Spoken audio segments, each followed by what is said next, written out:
Hola, soy Enric Jardí, diseñador gráfico especializado en el sector editorial.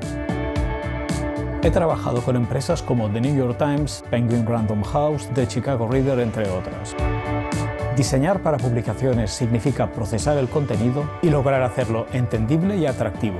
Como diseñadores editoriales, después de interpretar las imágenes y los textos que recibimos, debemos proponernos nuevas cuestiones como ¿esta sección debe ser tan larga? O ¿por qué no ponemos destacados? Lo que nos piden no es solo estilo, sino un lenguaje específico para cada proyecto.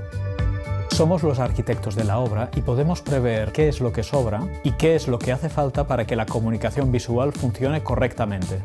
Quien completó mis otros cursos pudo aprender a elegir la tipografía adecuada y a hacer un libro de principio a fin.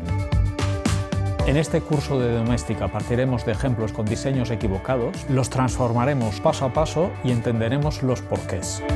Como proyecto final analizarás con otro enfoque tus trabajos pasados para lograr creaciones efectivas. Empezaremos con una panorámica de lo que abarca el sector editorial.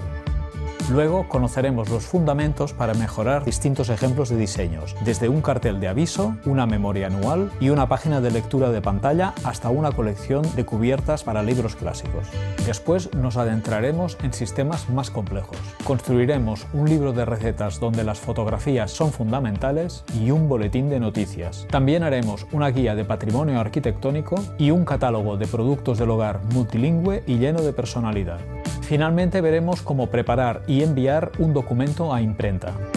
Al terminar todas las secciones estarás preparado para desarrollar todos tus proyectos gráficos a partir de una nueva forma de pensar. No hace falta tener conocimientos previos de diseño.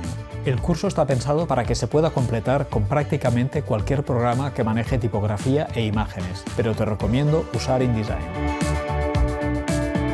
Descubre cómo pensamos los diseñadores editoriales a la hora de afrontar nuestros proyectos.